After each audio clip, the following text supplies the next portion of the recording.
ദൈവനാമത്തിന് മഹത്വം ഉണ്ടാകട്ടെ.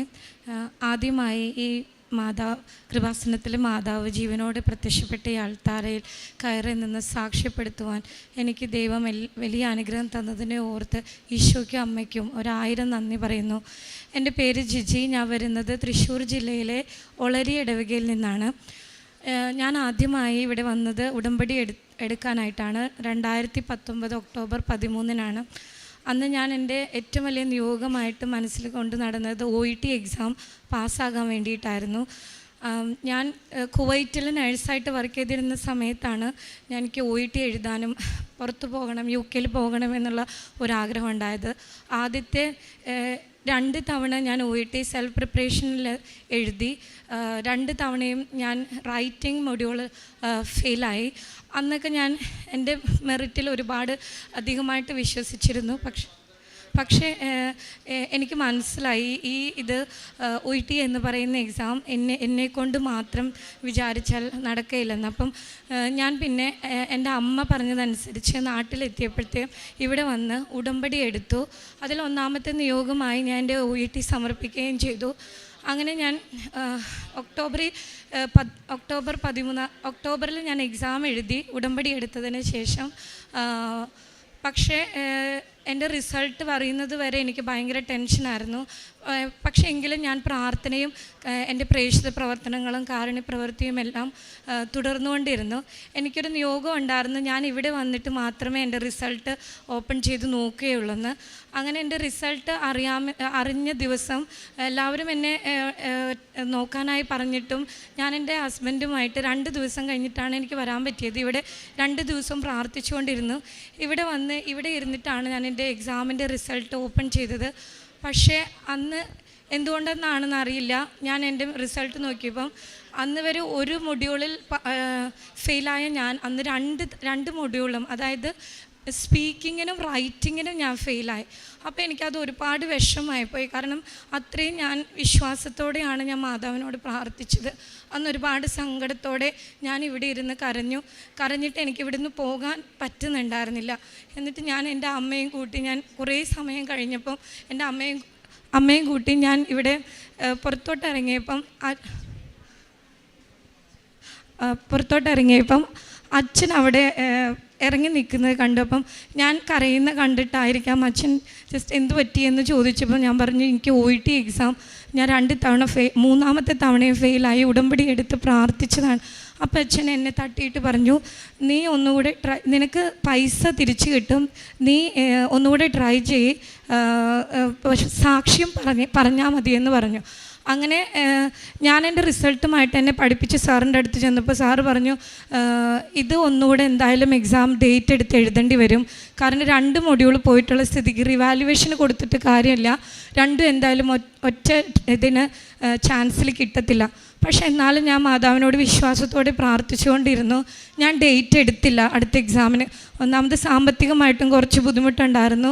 പിന്നെ എനിക്ക് 2 കുഞ്ഞുങ്ങളുണ്ട്, അവരെ ഇട്ട് വീണ്ടും പഠിക്കാൻ പോകുന്നതും പിന്നെ അതെല്ലാം കുറച്ച് ബുദ്ധിമുട്ടായിരുന്നു. അപ്പം ഞാൻ എക്സാം 2 മൊഡ്യൂൾ റിവാലുവേഷന് കൊടുത്ത റിസൾട്ട് അറിയുന്നവരെ ഞാൻ വീണ്ടും പ്രാർത്ഥിച്ചുകൊണ്ടേയിരുന്നു.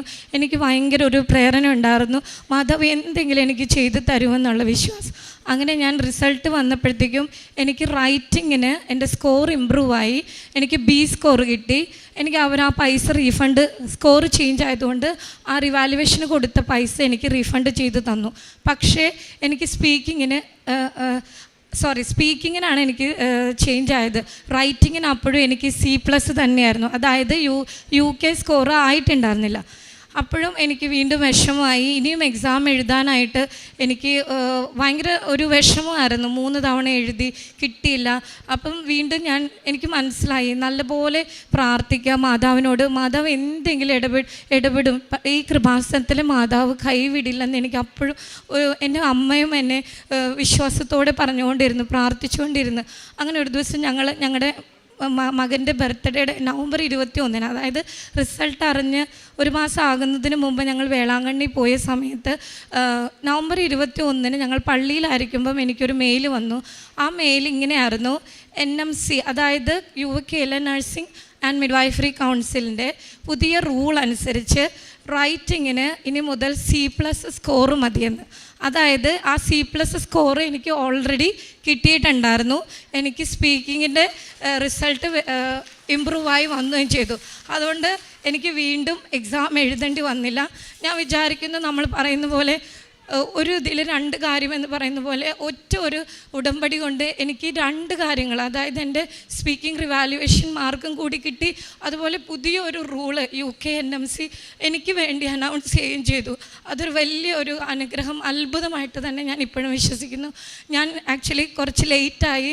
അതിന് ഞാൻ മാതാവിനോട് സാക്ഷ്യം പറയാം, മാതാവിനോട് മാപ്പപേക്ഷിക്കുകയാണ്.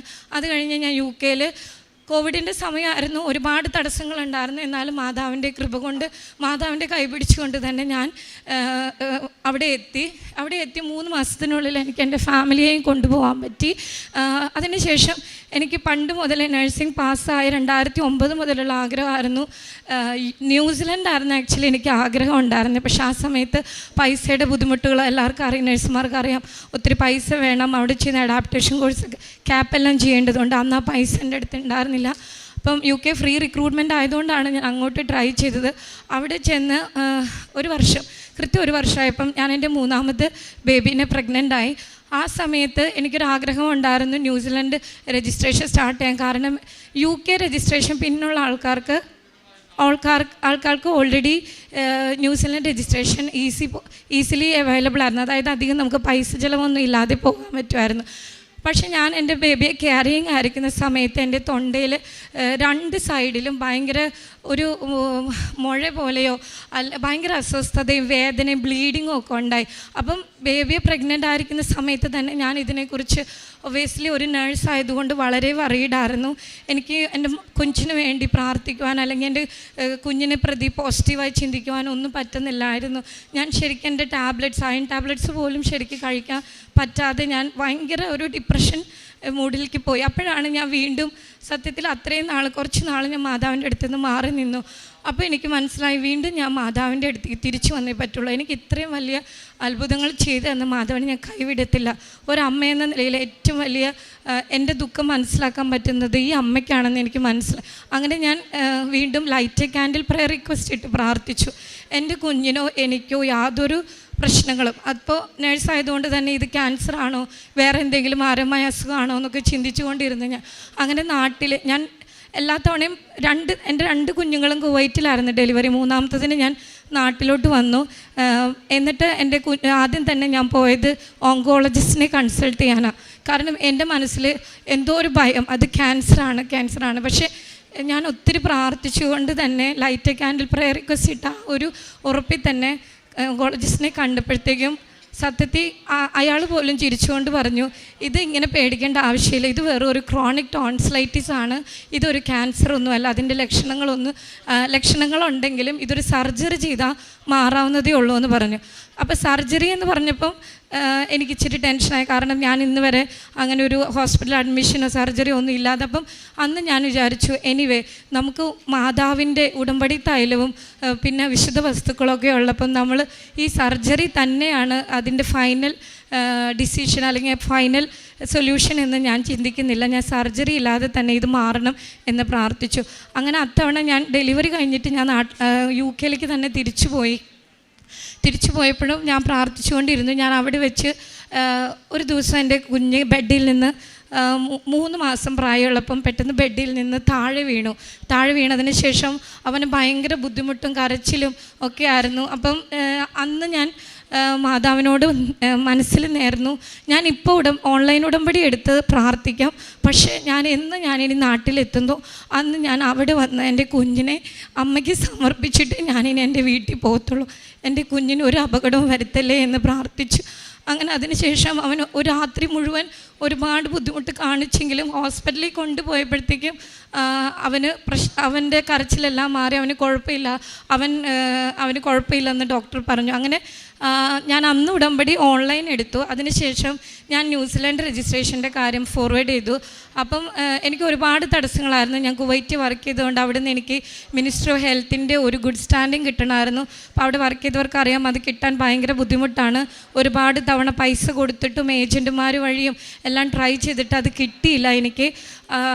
അവസാനം CGFNS എന്ന് പറയുന്ന ഒരു പ്രോസസ്സാണ് ന്യൂസിലാൻഡ് രജിസ്ട്രേഷന് വേണ്ടി ആദ്യമായിട്ട് നമ്മൾ ചെയ്യുന്നത്. അപ്പം അത് കംപ്ലീറ്റ് ആകുന്നില്ലായിരുന്നു. ഈ ഒരു പേപ്പർ വർക്കും കൂടി ഉണ്ടെങ്കിൽ കംപ്ലീറ്റ് ആകത്തുള്ളായിരുന്നു.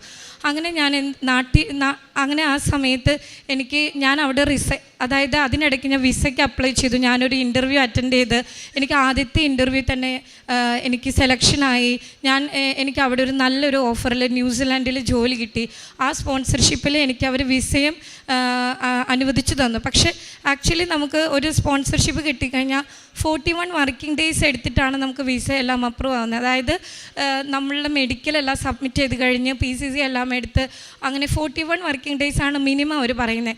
പക്ഷേ എൻ്റെ ഫെബ്രുവരി 1 ഞാൻ എൻ്റെ അപ്ലിക്കേഷൻ സബ്മിറ്റ് ചെയ്ത് ഫെബ്രുവരി 12 ഞാൻ എൻ്റെ മെഡിക്കൽ സബ്മിറ്റ് ചെയ്തു. വെറും വിതിൻ 1 ഡേ എനിക്ക് എൻ്റെ വിസ അപ്രൂവലായി കിട്ടി. വെറും ഒരു ദിവസം കൊണ്ട് 41 ദിവസം കൊണ്ട് കിട്ടേണ്ട വിസ ഒരു ദിവസം കൊണ്ട് എനിക്ക് അപ്രൂവായി.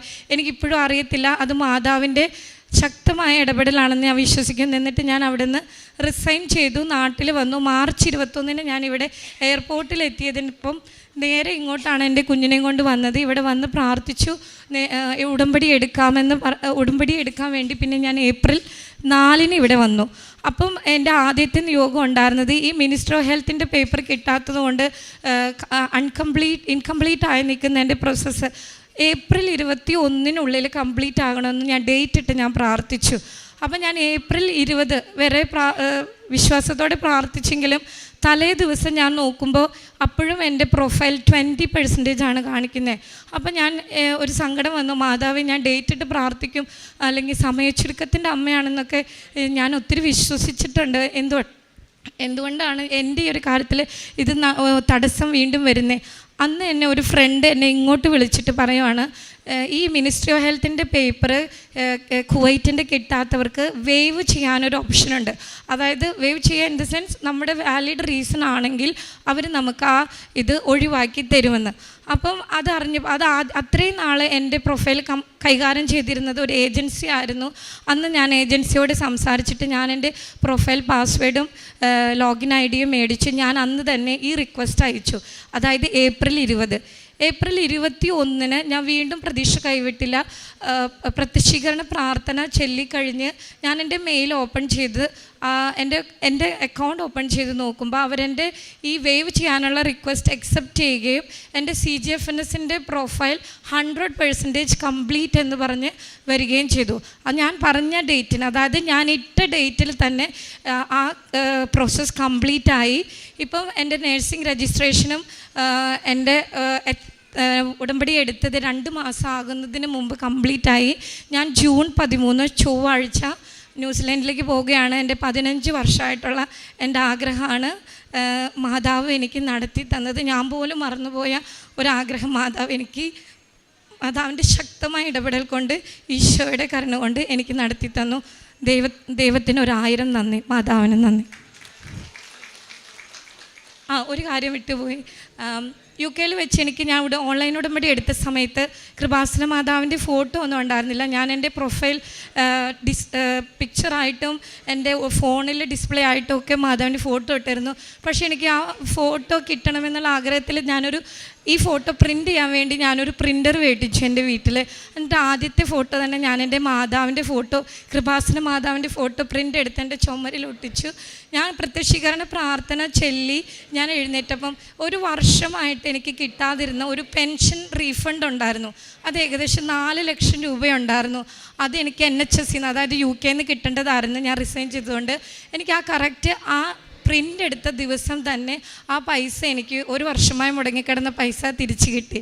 അതൊരു വലിയ കൃപയാണ്. കാരണം അത്രമാത്രം മാതാവ് നമ്മുടെ കാര്യങ്ങളിൽ ഇടപെടുന്നുണ്ട്. ഞാൻ ഒരുപാട് വിഷമിച്ചിരുന്നു. എനിക്ക് ടിക്കറ്റ് എടുക്കാൻ പോലും, തിരിച്ച് നാട്ടിലോട്ട് വരാൻ ടിക്കറ്റ് എടുക്കാൻ പോലും പൈസ ഇല്ലാതിരുന്ന സമയത്താണ് എനിക്ക് ആ പൈസ തിരിച്ചു കിട്ടിയത്. അതുപോലെ എൻ്റെ മിനിസ്ട്രിയുടെ ഒരു അറബിക് പേപ്പർ, മിനിസ്ട്രി ഹെൽത്തിൻ്റെ പേപ്പർ കാണാതെ അതെൻ്റെ ഫയലിലുണ്ടെന്ന് ഞാൻ വിശ്വസിച്ച് ഇരിക്കുമായിരുന്നു. എൻ്റെ UK എൻ്റെ കൂടെ ഞാൻ കൊണ്ടുവന്നു. ഒരുപാട് അന്വേഷിച്ചു, ദിവസങ്ങളോളം അന്വേഷിച്ചു, കിട്ടിയില്ല. പിന്നെ എൻ്റെ ഹസ്ബൻഡ് വഴിയായിട്ട് എനിക്കൊരു പ്രേരണ കിട്ടുവാണ്, വീട്ടിൽ എൻ്റെ അലമാരിയിൽ നോക്കാൻ. അതെനിക്കിങ്ങനൊരു തോന്നലുണ്ടായത്. അപ്പം ഹസ്ബൻഡിൻ്റെ അനിയത്തി വീട്ടിലുണ്ടായിരുന്നു ആ സമയത്ത്. അപ്പം അവളോട് പറഞ്ഞ് ഇന്ന സ്ഥലത്ത് നോക്ക് അലമാരിയിൽ എന്ന് പറഞ്ഞപ്പം ആ ഒരൊറ്റ പേപ്പർ മാത്രമായിട്ട് ഒരു ഫയൽ ഇരിക്കുന്നതായിട്ട് കണ്ടുകിട്ടി. അതും ഈ മാതാവിൻ്റെ ഫോട്ടോ പ്രിൻ്റ് എടുത്ത ദിവസം തന്നെയാണ്. അങ്ങനെ ജീവിതത്തിൽ വലുതും ചെറുതുമായ ഒരുപാട് അനുഗ്രഹങ്ങൾ, എൻ്റെ 3 മക്കളുടെ പൂർണ്ണ സംരക്ഷണവും മാതാവിൻ്റെ അടുത്താണ് ഞാൻ ഏൽപ്പിച്ചേക്കുന്നത്.